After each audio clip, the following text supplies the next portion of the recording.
What's up, Wildflowers? It is Tuesday, January 20th.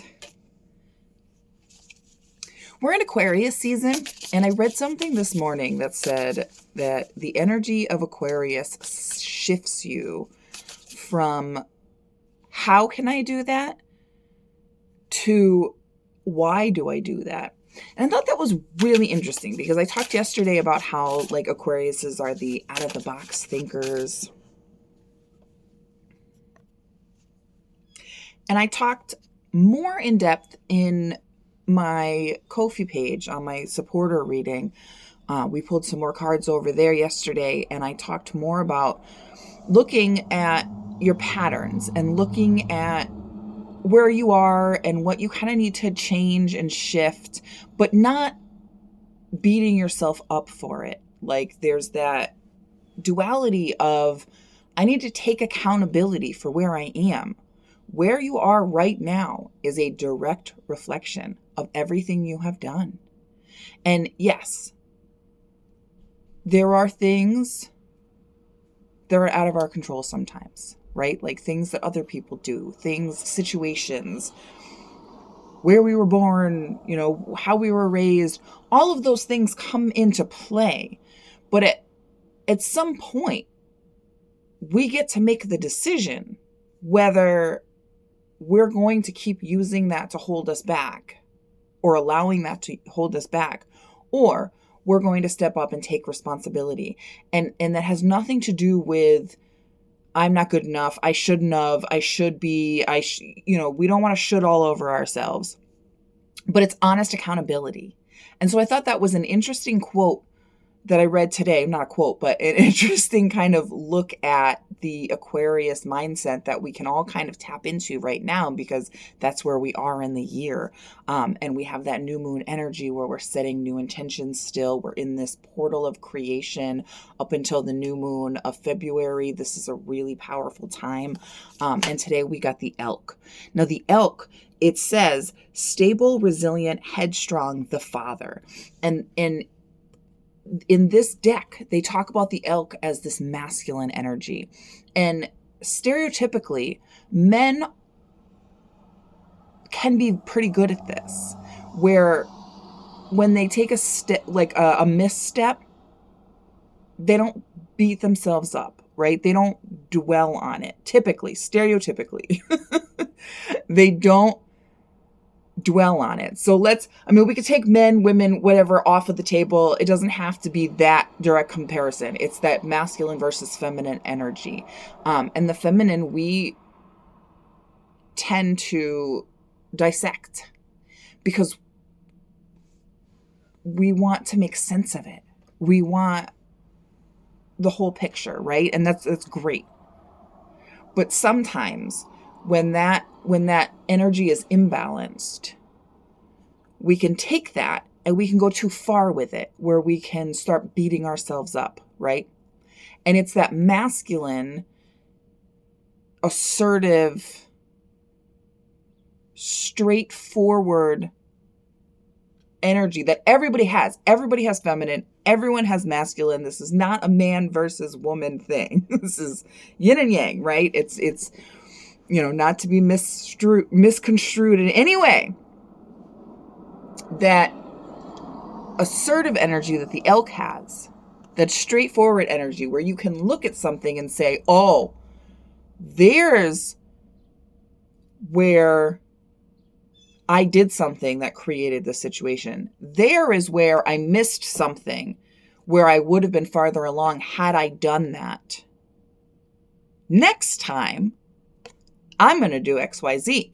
And then you leave it on the table. It's like how they talk about the difference between male and female relationships, where stereotypically the females, they hold on to resentment, they hold grudges, they're kind of catty, they talk behind each other's back stereotypically. And then the stereotypical man where they say, which is not healthy in not promoting violence, but will they say like, oh, we'll just punch each other in the face and then move on from there, right? Like, and of course, that's not what I'm saying you should do. But It's the idea of, I'm going to face this, I'm going to address it, I'm going to handle it, and then I'm going to move on, right? Again, men, women, all humans, we all have the capability to do this. We all have that feminine and masculine energies. It depends on the balance that's in you. It depends on how you're using it. So this isn't a man versus woman thing, but the card said masculine. Tarot talks about feminine and masculine, something to research and dive deeper into. When I say feminine and masculine, I'm getting into that over analyzing now. So I'm going to let that go. I'm going to let this message go. I've said it. I'm going to let it be. So the elk, take a good, honest look at yourself, guys. That's the energy that's coming right now, is take a look, shift your thinking kind of out of your to-do list, out of the how can I do this, and start looking inward. Why do I do this? Look at yourself. Look at your patterns. That's how you do it, is you look at your patterns and you change your patterns. You can't change the people around you for the most part. You can distance yourself, bring more people that are more aligned in, but you can't change anyone.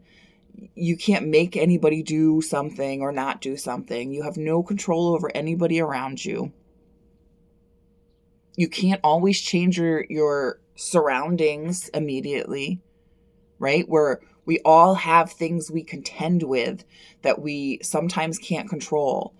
And so that's where that defensiveness comes in sometimes, when somebody like myself comes on and says, where you're at is the direct result of your actions. And then you get defensive because sometimes somebody did something to you that is horrific and wasn't your fault, and you're affected by that. And that's not what we're talking about. And sometimes, you have financial constraints that you can't just pick up and do XYZ right now, because listen,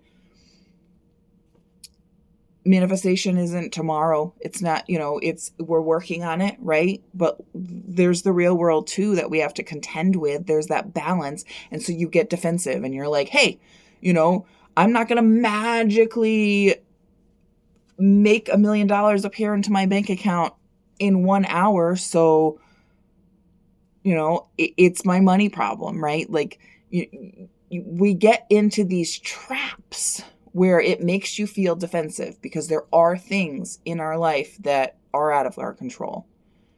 But one thing you can always manage is yourself, is the way you're reacting, right? Like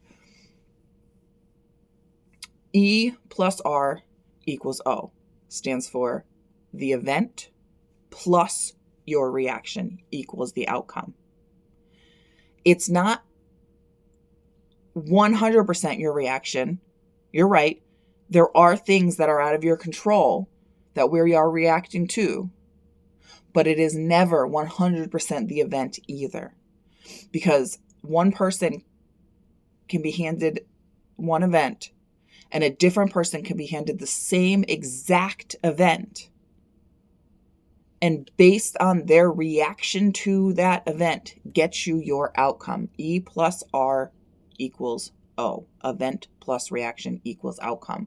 So if you don't like the outcome you're getting, and you feel like you can't control the event because it's out of your control, I challenge you to look at your reaction and shift your focus from, why is this happening to me?